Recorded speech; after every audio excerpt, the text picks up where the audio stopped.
Welcome to Random Movie Reviews. I'm Nathan, and today I'll be talking about The Stepfather.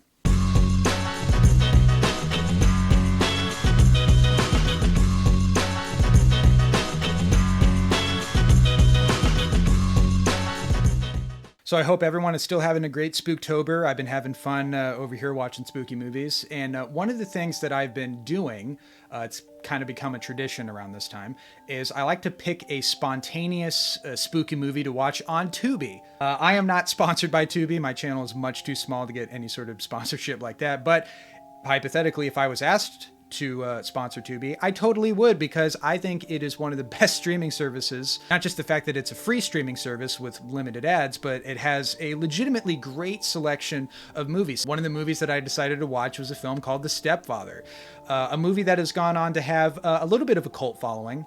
This movie came out in 1987, and it spawned two sequels.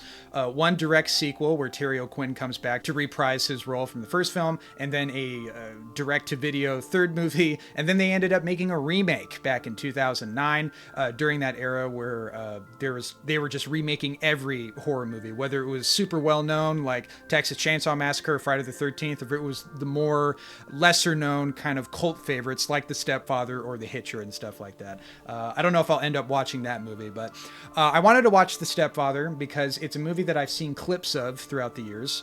It's a movie that actually has a surprisingly high ratings on Rotten Tomatoes, and which I was like, oh, a kind of a psychological slasher thriller movie around this time didn't really get good reviews. So the fact that this one did kind of caught my attention. And I think the concept behind this movie is genuinely terrifying. It might sound a little far-fetched, and there are moments in this movie that are kind of a little far-fetched, but this movie was actually inspired by a true crime event that happened. And at the time of this film's release, it was a crime that the killer got away with up until after this movie, 2 years after the fact, 1989, the killer ended up getting caught. I believe his name was John List. His story is very similar to the story that's represented in this movie, but not exactly the same. The real life case was this guy ended up murdering his whole family very brutally due to financial problems, and also he was a fanatical religious person, so he believed that he'd see him again in heaven, so he didn't think it was that big of a deal, I guess. And then for well over a decade, had a different identity, was so meticulous with the creating this crime and getting away with it that the cops didn't even end up finding the crime scene until about a month after the fact. But yeah, that was a really well-known case, and by the time this movie was out, they didn't even know who the person was responsible for doing that crime. And then I guess due to the television show America's Most Wanted, or one of those shows, they ended up doing an episode on that event, and they had a sculpture that somebody did based on previous pictures and eyewitnesses of the person that resembled the guy who actually did it, John List, and that got recognized, and he ended up getting caught. It's a crazy story. It is absolutely insane. And so watching this movie, knowing that, it's like, man, that is scary, because this really goes deep into the primal fear of thinking you know somebody, and then it turns out that they're a complete terrible psycho murderer. Like, we think that on a paranoid level, and like 9 times out of 10 or 9.9 times out of 10, it's like, yeah, it's probably us being paranoid, but it's like, you never know. That's kind of what's really great about this movie, is that it goes into that fear. And then just Terry O'Quinn's performance as Jerry, or that's his alias too. I mean, one of the things I really appreciate about this movie is that there's a lot of ambiguity to Jerry's character. We don't really know much about his past other than he killed a family. And then he sets up a new identity, and we're led to believe that he's done this previously before, even outside of the opening scene, which the opening scene in this movie is genuinely upsetting and very chilling. But it sets the tone for this movie perfectly, where it's like, this guy looks like a normal American dad, and he's a psycho murderer chasing a dream that is unattainable, which kind of goes into the undercurrent theme of The Stepfather, which I find very interesting, is the theme of the false promise of the perfect American family, or the Reagan era family, which is when this movie came out. So the movie's clearly commenting on that. yeah, just Terry O'Quinn's performance is what really sells this movie. The other performances in the film, played by the daughter and the mother character, and there's also a character whose sister was killed by this guy, and so he's trying to solve who's the murderer.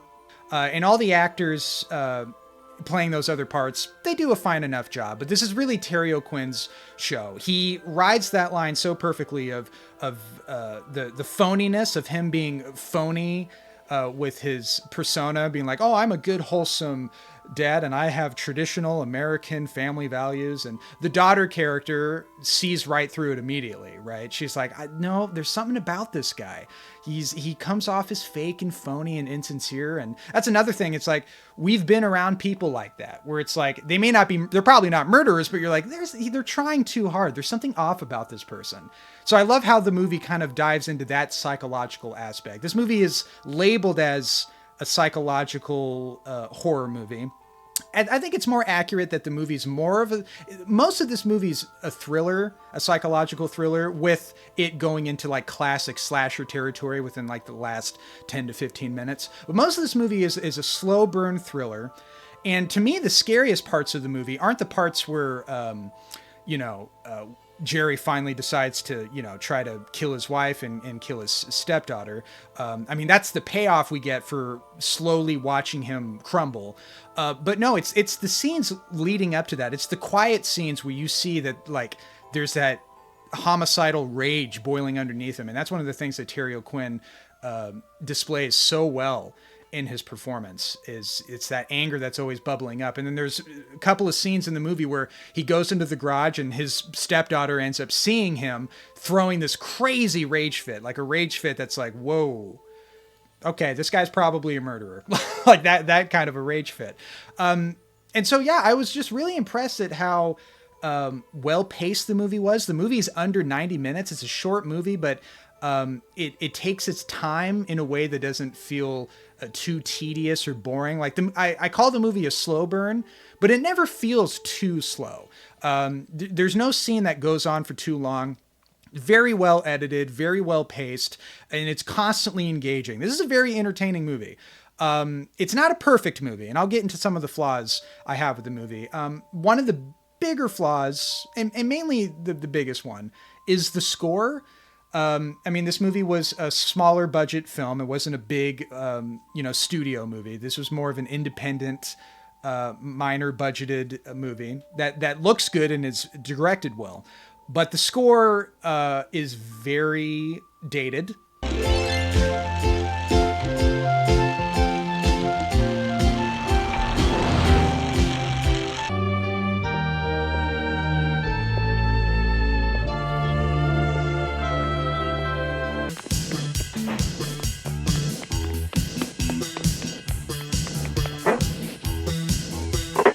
I want this music out of my head. Yeah, so the score was distracting in this, and then the other performances by the other actors, the actor playing the daughter, she's fine. She's not great. It's serviceable. She's clearly an older person, like in her 20s, trying to play a 16-year-old. A ton of movies did that back in the day. So I'm not going to just pick on this movie for that. The mom character is not really a great actress. There's a couple of line deliveries that she had that I was like, I don't know. Did you? Stop it! He's your father now and you'll respect him. You are a very bad actor. There's actually one review on Letterboxd that is a little bit more critical on the movie than I am, because overall I really like the movie. If I was rating this on Letterboxd, I'd give it like 4 out of 5. But I'm going to read this Letterboxd review because I think what it says about the movie is pretty accurate. Norman Bates married my mom and all I got was this birdhouse, or How I Learned to Stop Worrying and Love the American Dream. The beginning is great, but the rest feels a little like an after-school special. Needs more blood. Terry O'Quinn makes up for some of it with a satisfyingly creepy performance. That's a pretty accurate review, actually. I do think there are other great scenes outside of the opening. The opening is really good. It's very strong. Like I said, genuinely unsettling and creepy and chilling as hell. There are other great scenes, like the scenes where we slowly see Jerry breaking and the scene where he kills the psychiatrist. I kind of know what he means when he says some of the movie feels like an after-school special. There is a campy quality to the movie, a pulpy atmosphere. It's a movie that works as both a popcorn entertainment movie and a movie that is genuinely suspenseful and unsettling in many scenes. But it does kind of have that sort of cheesy mentality, which I don't mind, but some people going into this movie for the first time expecting something that's really scary and suspense, they might be disappointed by that fact. I think some of that is due to some of the performances outside of Terry O'Quinn and the score. But for the most part, I think this is a terrific psychological thriller / horror movie. I think there's enough elements of some slasher elements that make this feel not just a thriller and not just a horror, but a combination of both. And I think the movie is pretty underrated. I know it has somewhat of a cult following, but I know a lot of people who probably haven't seen this movie, and I think it's definitely worth a watch. It is very suspenseful. It is entertaining all the way through, and Terry O'Quinn is so good in it. But anyway, guys, that's my thoughts on The Stepfather. Tell me what you think about this movie. Have you seen it? If you have, do you like it? Do you love it? Mention it in the comments below. And as always, thank you guys for watching.